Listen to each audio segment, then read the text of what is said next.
Whitehall, New York, a quiet town nestled on the edge of the vast Adirondack wilderness. At first glance, it seems like any other small town in upstate New York, but Whitehall holds a secret. For decades, eyewitnesses have reported encounters with something unexplainable, a towering shadowy figure lurking in the dense forest. A legend? A misidentification? Or something far more mysterious? Many now call Whitehall the Bigfoot sighting capital of the East Coast, but what exactly is hiding in these woods? A myth passed down through generations or undeniable evidence of an unknown creature? Legends of giant ape-like creatures roaming the wilderness have existed for centuries, long before the name Bigfoot was ever spoken. In Native American folklore, many tribes have stories of large hairy beings that live deep in the forest. The Iroquois, a tribe native to New York, speak of the, I want to butcher this name, Yarhe, a giant man-like creature that dwells in the woods. The Algonquin tell tales of the Wendigo and similar hairy beasts. To these cultures, these creatures were more than myths. They were warnings, protectors, or even spirits of the land. The modern Bigfoot legend took shape in 1958, when a set of massive footprints were discovered at a logging site in Northern California.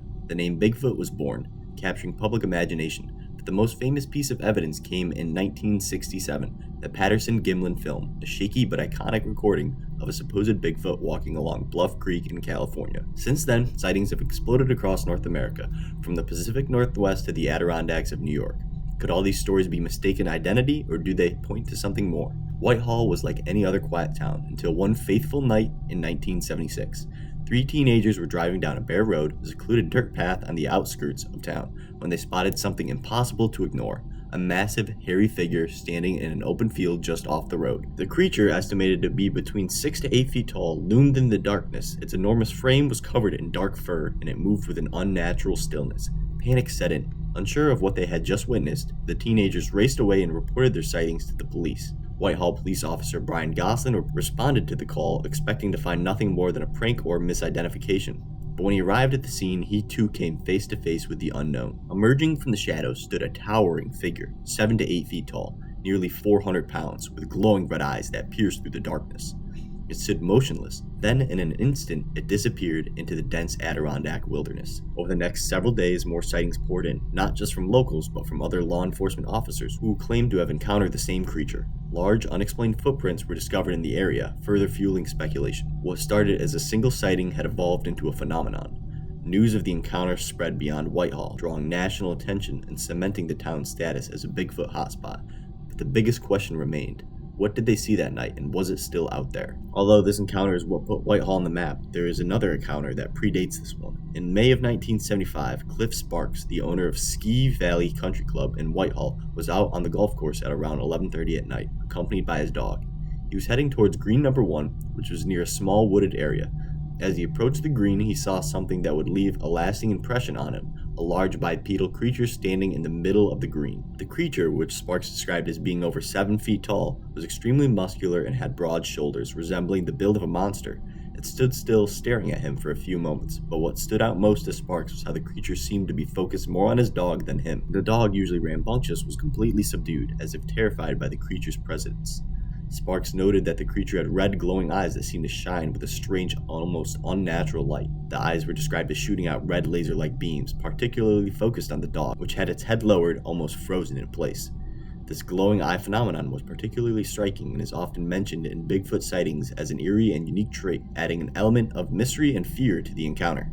After a few moments, the creature turned and quickly ran into the nearby woods. Sparks was left stunned by the sighting and felt a mixture of disbelief and terror.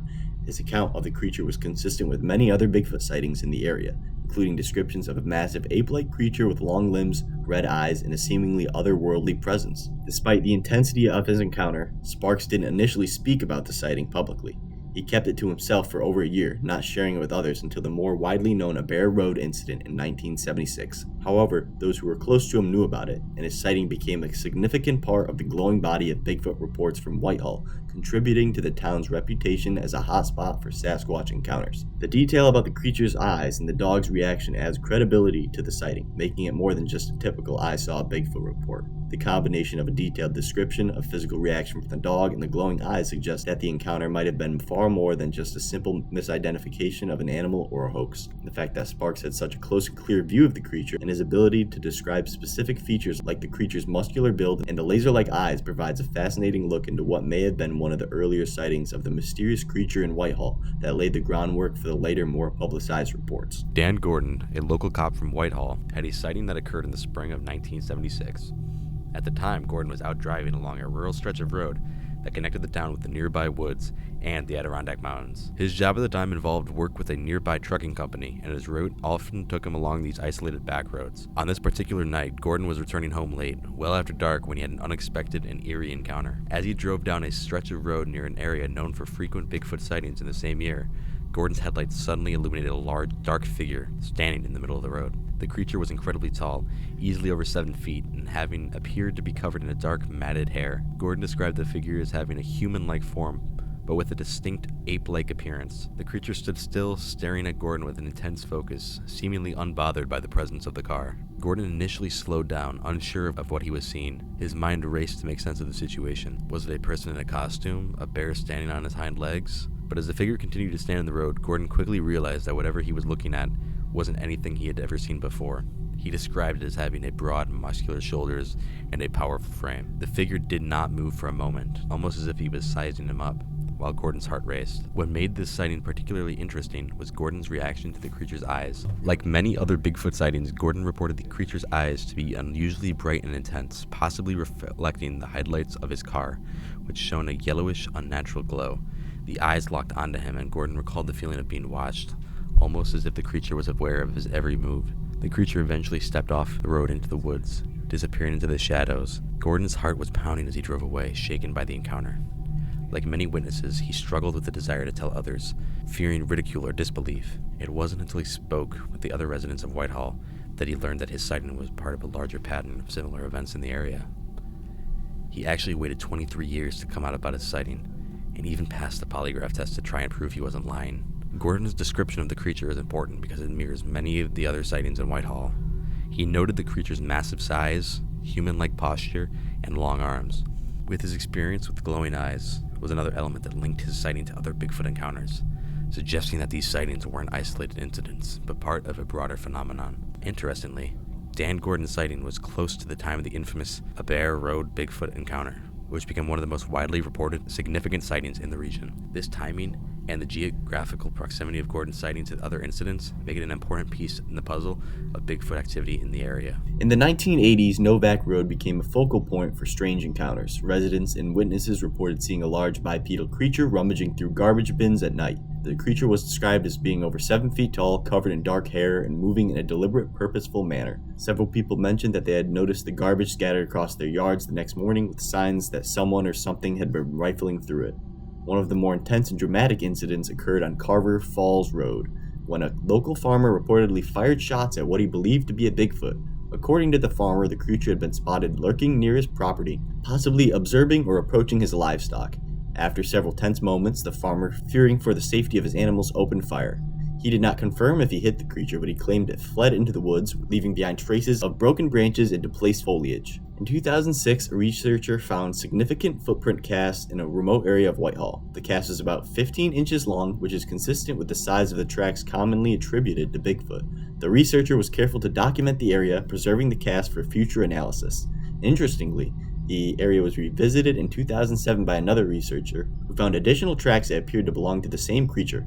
This suggests that Bigfoot may frequent certain locations, revisiting areas with familiar resources or patterns of movement. This discovery is crucial because it shows that Bigfoot may have a well-established range within specific territories. In 2011, a researcher reported seeing an 8-foot-tall adult Bigfoot while on an expedition in the Whitehall area. The sighting took place in a dense wooded area known for previous reports of Bigfoot activity. The creature was described as having a dark, matted hair and large muscular build. The researcher claimed to have observed the creature for several minutes from a safe distance, noting its deliberate movements as it moved through the forest.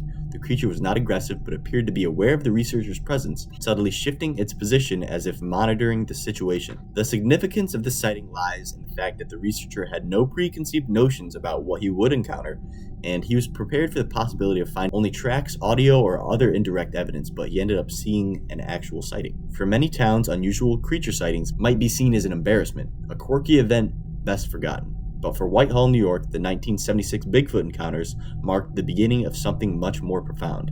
Instead of retreating into skepticism or ridicule, the community chose to embrace the mystery, building an identity around the creature that had captured the imagination of locals and outsiders alike. In the years following the initial sighting, Whitehall residents noticed something strange happening. Tourists began flocking to the town, eager to visit the site of the legendary creature's encounters. Books, articles, and documentaries brought attention to Whitehall as a unique Bigfoot hotspot. Instead of shying away from the claims, the town leaned into them, organizing Bigfoot-related events, exhibitions, and even starting a Bigfoot research center. As the legend of Whitehall's Bigfoot grew, so did the town's sense of pride in its newfound notoriety. In 2016, to celebrate its connection to the creature and its growing tourism industry, Whitehall launched the Sasquatch Calling Festival, a yearly celebration dedicated to all things Bigfoot. The festival quickly gained popularity, attracting visitors from all corners of the country. The highlight of the event is the Sasquatch Calling Contest, where participants compete to intimidate the infamous howls and calls attributed to Bigfoot. Some contestants attempt to recreate the eerie vocalizations heard in previous encounters, while others get creative with their own versions. The festival also features live music, local food vendors, Bigfoot-themed merchandise, and educational talks from Bigfoot researchers. The festival's outdoor activities, such as nighttime Bigfoot hunting excursions, give visitors the chance to get a feel for the mystery surrounding the creature. Over the years, it has evolved from a small local gathering to a full-blown tourist attraction, drawing thousands of Bigfoot enthusiasts to the town each year. Now, how does the evidence of a Bigfoot creature in Whitehall stack up? To the Bigfoot researchers, there's compelling evidence. Over the years, they've pointed to DNA samples, footprint casts, and even strange sounds recorded in the wilderness as signs of something elusive and possibly undiscovered living out there. DNA evidence, though not always conclusive, remains a key piece to their argument. Researchers claim to have found hair, saliva, and blood samples that don't match any known species in the area and might point to an unknown primate. Though skeptics argue these results could be the result of contamination or misidentification, for believers, these unexplained samples suggest that something exists that modern science has yet to classify. Footprint casts have long been one of the most compelling pieces of evidence for Bigfoot's existence. Researchers say the tracks they find, often over 20 inches long, are too large and too distinct to belong to any known animal. The deep impressions they leave suggest a creature far heavier than a human. However, skeptics contend that many of these prints are the result of misidentification or they're just simply hoaxes. Perhaps one of the most intriguing claims comes from the sounds researchers have recorded in the wild. Vocalizations, knocks on trees, and growls. These aren't sounds that can be easily attributed to known wildlife, they argue, and some researchers believe that they are communicating with the creature itself. Skeptics, however, argue that these sounds are simply a result of misidentified animals like bears or coyotes, or even woodpeckers creating knocking sounds on trees. On the other side, skeptics remain unconvinced. While Bigfoot researchers present their evidence as proof, critics say there's a much simpler explanation for each claim. Skeptics point to the possibility of misidentifications, especially when it comes to sightings. They argue that many of the alleged Bigfoot encounters are simply people confusing large animals like bears with something more human-like. When a bear stands on its hind legs, it can appear remarkably similar to a bipedal creature from a distance, especially in low light or dense forests. Then there's the theory of folklore. Bigfoot, they say, is a myth passed down through generations as part of local legends. What we're seeing today are the modern echoes of ancient tales, distorted and amplified over time. People, particularly in remote areas, are often more susceptible to believing in creatures like Bigfoot due to the isolation and mystery of the wilderness. For skeptics, the most crucial factor is that Bigfoot has never been proven to exist by any verifiable scientific standard. Despite numerous claims of sightings, hair samples, and even videos, there has never been conclusive evidence, no body, no clear genetic material, no undeniable proof. Most importantly, the vast majority of the evidence cited by Bigfoot researchers has been debunked or shown to be inconclusive. So, where does that leave us? After decades of research and countless claims, there's still no definitive proof of Bigfoot's existence in Whitehall. The evidence remains inconclusive unless all sightings are taken at face value. These Bigfoot encounters in Whitehall definitely point to something strange lurking in the northeastern United States.